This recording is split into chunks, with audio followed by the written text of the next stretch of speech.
நாட்டின் 3 முக்கிய உயர்கல்வி அமைப்புகள் ஒன்றாக இணைக்கப்படுகின்றன. யுஜிசி எனப்படும் பல்கலைக்கழக மானியக் குழு, ஏஐசிடிஇ எனப்படும் அகில இந்திய தொழில்நுட்ப கல்விக் குழு, என்சிடிஇ எனப்படும் ஆசிரியர் கல்விக்கான தேசிய குழு ஆகிய 3ஐயும் இணைத்து இந்திய உயர்கல்வி ஆணையம் அமைக்கப்படுகிறது. டிசம்பரில் நடைபெறவுள்ள நாடாளுமன்ற குளிர்கால கூட்டத்தொடரில் இந்த மசோதா அறிமுகம் செய்யப்பட உள்ளது. 3 அமைப்புகளையும் ஒருங்கிணைப்பதற்கான முயற்சிகள் 2018ஆம் ஆண்டே தொடங்கிய நிலையில் தற்போது இந்த பணிகள் அனைத்தும் முடிவுற்றதால் மசோதா அடுத்து வரும் கூட்டத்தொடரில் அறிமுகமாக உள்ளது. 2030ஆம் ஆண்டு காமன்வெல்த் போட்டி இந்தியாவில் நடைபெறும் என அதிகாரப்பூர்வ அறிவிப்பு வெளியாகியுள்ளது. காமன்வெல்த் போட்டியை இந்தியா நடத்துவதற்கான ஒப்புதலை காமன்வெல்த் கூட்டமைப்பு அளித்துள்ளது. அதன்படி இந்தியாவில் குஜராத் மாநிலத்தில் உள்ள அகமதாபாத்தில் காமன்வெல்த் போட்டிகள் நடத்தப்பட உள்ளன. ஒலிம்பிக்கிற்கு அடுத்தபடியாக மிகப்பெரிய விளையாட்டுப் போட்டியாக கருதப்படும் காமன்வெல்த் போட்டி இதற்கு முன்பு கடந்த 2010ஆம் ஆண்டு இந்தியாவில் நடைபெற்றது. இந்நிலையில் 20 ஆண்டுகள் கழித்து இந்தியாவில் காமன்வெல்த் போட்டி நடைபெறவுள்ளது குறிப்பிடத்தக்கது.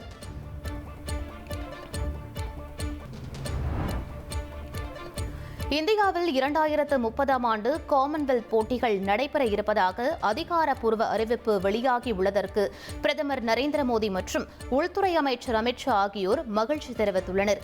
இந்திய மக்களுக்கும் விளையாட்டு அமைப்புகளுக்கும் வாழ்த்துகள் தெரிவித்துள்ள பிரதமர் மோடி, நமது கூட்டு அர்ப்பணிப்பும் விளையாட்டு திறனும் இந்தியாவை உலக விளையாட்டு வரைபடத்தில் உறுதியாக நிலைநிறுத்தியிருப்பதாகவும் உலக நாடுகளை வரவேற்க இந்தியா ஆவலுடன் காத்திருப்பதாகவும் கூறியுள்ளார்.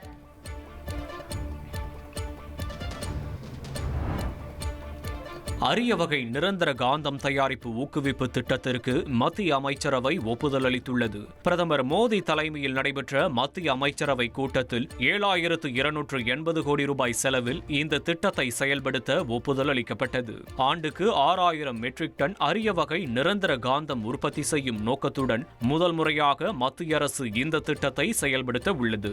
மின்சார வாகனங்கள், புதுப்பிக்கத்தக்க எரிசக்தி, தொழில்துறை பயன்பாடுகள் ஆகியவற்றின் தேவை வேகமாக வளர்ந்து வருவதால் வரும் 2030ஆம் ஆண்டுக்குள் அரிய வகை நிரந்தர காந்தத்தின் தேவை இரட்டிப்பாகும் என எதிர்பார்க்கப்படுகிறது. இந்த திட்டம் மூலம் வேலை வாய்ப்புகள் உருவாக்குவதோடு சுயசார்பும் வலுப்படுத்தப்படும் என்றும் எதிர்பார்க்கப்படுகிறது. ஆதார் தரவு தளத்தின் துல்லியத்தை பராமரிக்கும் வகையில் இறந்த நபர்களின் 2 கோடிக்கும் மேற்பட்ட ஆதார் எண்களை செயலிழக்க செய்துள்ளதாக அந்த எண்களை வழங்கிய இந்திய தனித்துவ அடையாள ஆணையம் தெரிவித்துள்ளது.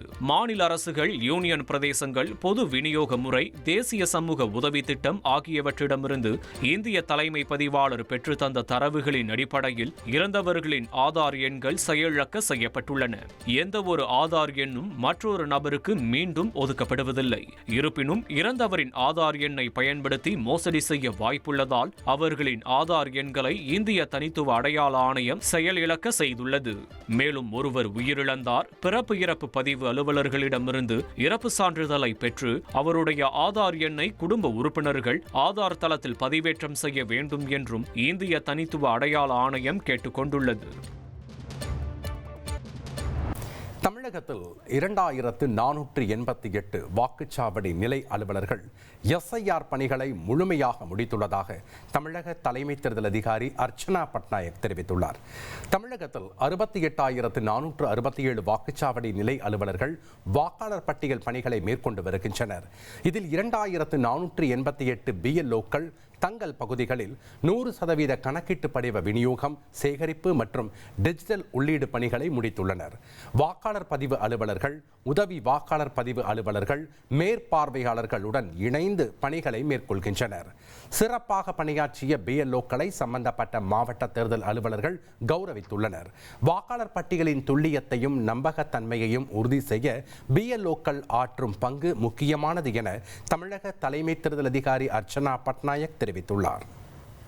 உங்கள் தந்திவன் தொலைக்காட்சியில் கணபதியே வருவாய் தினமும் காலை 7 மணிக்கு காண தவறாதீர்கள்.